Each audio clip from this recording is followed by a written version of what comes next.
Shalom. Perumpamaan garam. Kamu adalah garam dunia. Jika garam itu menjadi tawar dengan apa ia diasinkan, tidak ada gunanya lagi selain dibuang dan diinjak-injak orang. Saudara-saudaraku, garam berguna sebagai penguat rasa untuk mencegah dan menghambat pembusukan. Artinya, orang tebusan diutus menjadi berkat bagi dunia yang terhilang, dunia yang berdosa, dunia yang gelap. Saudaraku, manusia kita labil, rentan kejatuhan. Sedangkan Tuhan mau supaya kita memiliki hati yang teguh, tulus, rendah hati, dirasakan damai kehadirannya. Giat mencegah penyimpangan-penyimpangan dan kebobrokan-kebobrokan yang ada di tengah-tengah masyarakatnya. Saudara-saudaraku, perihal garam menjadi tawar tidak ada lagi gunanya selain dibuang dan diinjak-injak orang. Ini mengacu kepada dosa penyebab orang yang bersangkutan itu jatuh, kemudian tidak berguna lagi selain dibuang dan diinjak-injak orang. Saudara-saudaraku, karya mengasinkan garam yang tawar memang tidak ada seorang pun yang dapat mampu mengerjakannya, karena itu karya cipta Adi Kodrati. Saudara-saudaraku, namun bila kita berangkat dari pemikiran makna garam, maka berubahnya sikap pendirian seseorang dari aktivitas kerja yang mulia menjadi kerja yang hina tercela. Saudara-saudaraku, hingga ia terbuang, hingga yang bersangkutan itu terbuang dan diinjak-injak orang. Kejatuhan seperti apa gerangan yang menyebabkan begitu drastisnya kondisi orang yang bersangkutan terbuang dan diinjak-injak orang.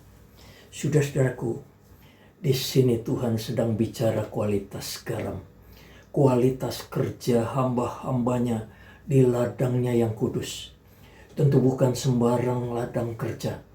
Adalah lembaga keagamaan yang menjunjung nilai-nilai etika, tertib, kesopanan, dan keteladanan.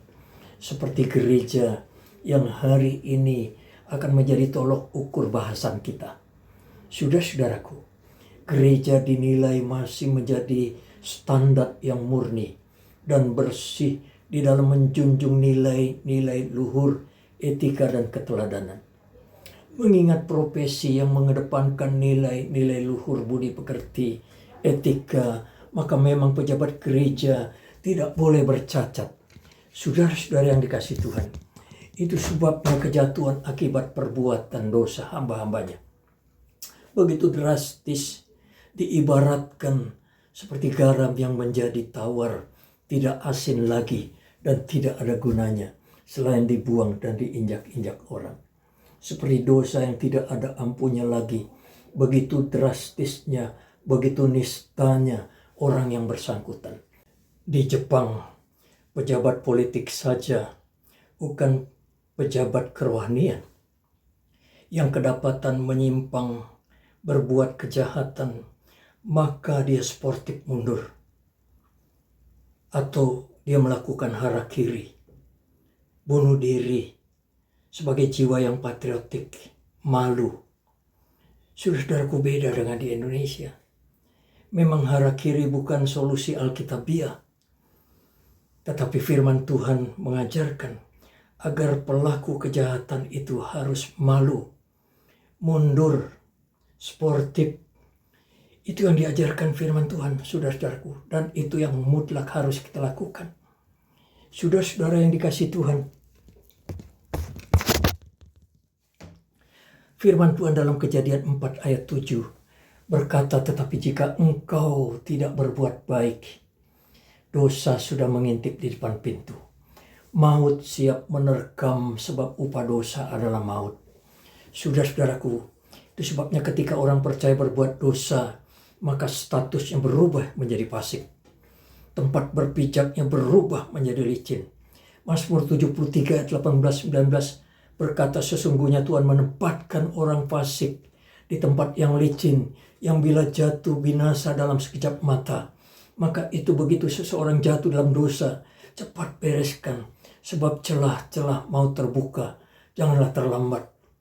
Saudara-saudaraku, lembaga gereja ini mengatur tata tertib pejabat.